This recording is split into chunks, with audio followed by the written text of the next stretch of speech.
Hi guys, welcome to our YouTube channel প্রবাসের সংসার।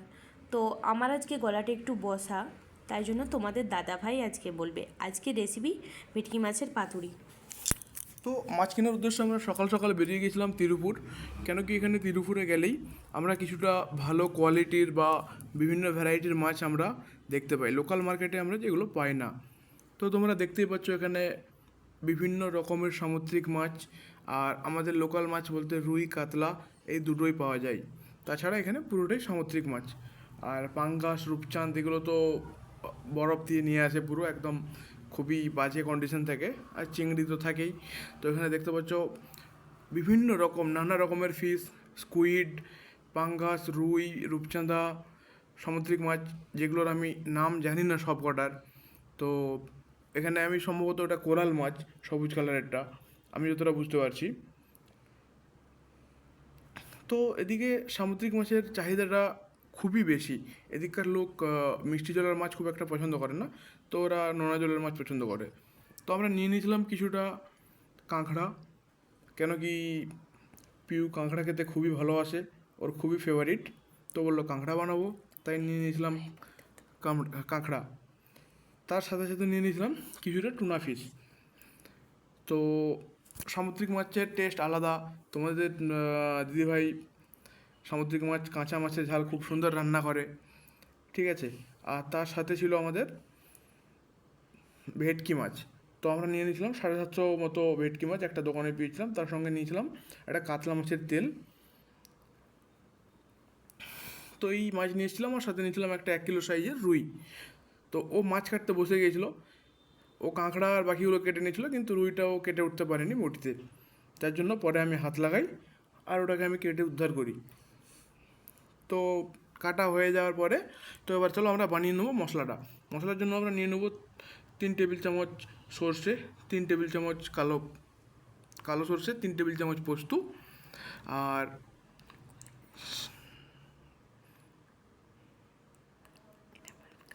সর্ষে পোস্ত এবার তোমরা তোমাদের টেস্ট মতো ওটা বাড়াতে বা কমাতে পারো, ঠিক আছে। তার সাথে আমরা নিয়ে নেবো কয়েকটা কাজু। কাজুটা দিলে টেস্ট খুব সুন্দর আসে। তার সাথে নেবো লঙ্কা স্বাদ মতো, যেরকম তোমরা ঝাল পছন্দ করবে সেরকম নিয়ে নেবে। এই মাছটাতে আগে থেকে নুন আর লেবু মাখিয়ে ম্যারিনেট করে রেখে দেওয়া হবে। তো নুন আর লেবু মাখিয়ে ম্যারিনেট করে দিলে ওটা খুব সুন্দর ফ্লেভার আসে। তো ওটা ম্যারিনেট হতে হতে আমাদের মশলাও রেডি হয়ে গেছে। তো এবারে দেখতে পাচ্ছ মশলাটাকে আমরা ভালো করে মাছের সাথে ভালো করে ম্যারিনেট করে আধা ঘন্টার জন্য রেখে দিতে হবে। তো টাইমটা আরও বাড়ানোও যেতে পারে, ম্যারিনেট করে দিলে ভালো করে ওর টেস্টটা আরও ভালো আসবে।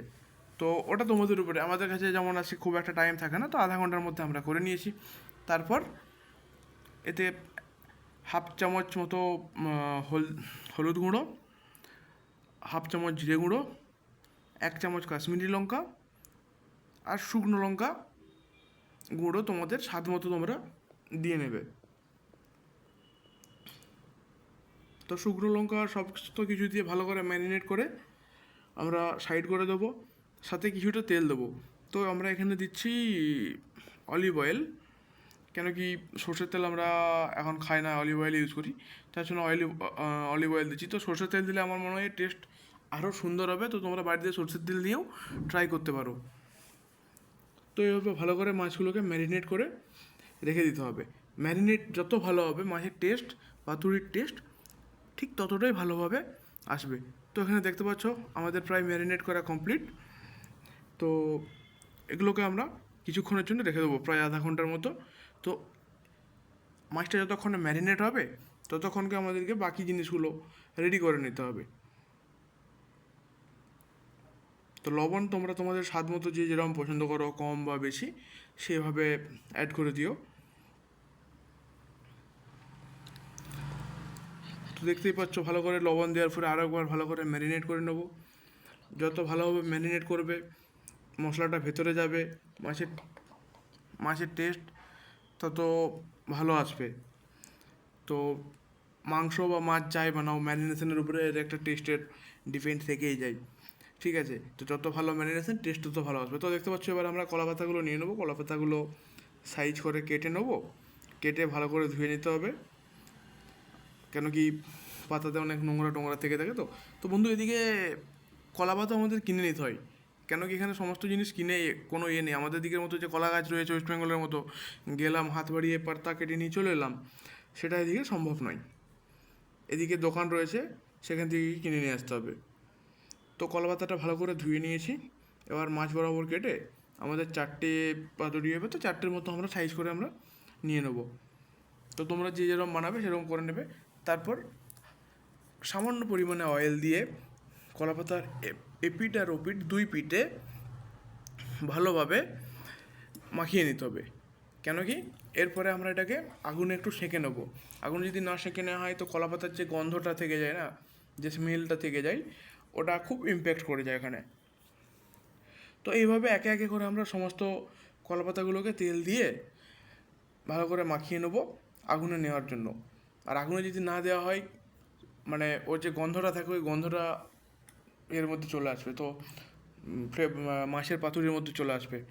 তো দেখতেই পাচ্ছ নেওয়া হয়ে গেছে। এরপর আমরা গ্যাস জ্বালিয়ে কলা পাতার এই পিঠ ও পিঠ 2 পিঠ ভালো করে সেঁকে নেবো। তো এইভাবে সমস্ত কলা পাতাগুলোকে এক এক করে আমরা সেঁকে নেবো। আর এইদিকে আমরা একটা কড়াইতে জল দিয়েছি গরম করতে। তো এটা আমাদের ইডলি মেকারের উপরে আমরা দিয়ে দেবো। তো তোমরা চাইলে কোনো তাওয়াতেও করতে পারো।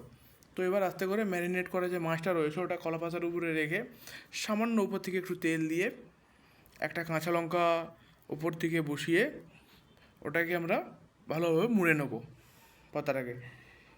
তো এইভাবে আমরা একে একে করে সমস্ত পাতুরিগুলো রেডি করে নেব। রেডি করে ভালোভাবে মুড়ে একটা গার্ডার বা দড়ি দিয়ে তোমরা বেঁধে নেবে। তারপর কোনো একটা পাত্রে এভাবে সেদ্ধ করার জন্য বসিয়েও দিতে পারো, বা কোনো ফ্রাই প্যানে তোমরা ভালোভাবে ফ্রাই করে নিতে পারো। তো এখানে আমরা কী করবো, বয়েল করে নেব। তো এখানে আমরা মাছটাকে 30 মিনিটের জন্য মিডিয়াম হিটে বয়েল করে নেব। মাছটা বয়েল হয়ে যাওয়ার পরে আমরা বের করে আমরা তাওয়াতে হালকা করে অয়েল ব্রাশ করে নিয়ে আমরা পাতুরিগুলোকে ফ্রাই করে নেব। কেন কি এতে টেস্টটা আরও বেটার আসবে। তো এটা যদি আমরা মানে আগুনে করতে পারি, আগুনে করতে পারলে আরও খুব সুন্দর টেস্ট আসবে। তো যত কম আছে হবে ততটাই বেটার।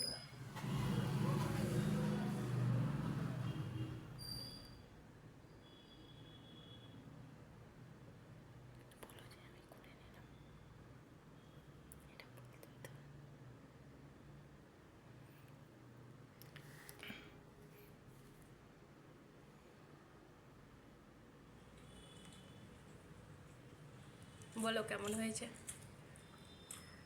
মশলাটা তো খুব সুন্দর খেতে লাগছে। আর একটু মাছটা খেয়ে দেখি, আলাদাই টেস্ট। মাছটা দেখতে পাচ্ছেন পুরো ফ্রেশ, একদম সাদা, খুব সুন্দর হয়েছে। একটু কাঁকড়াটা দিয়ে খেয়ে দিই।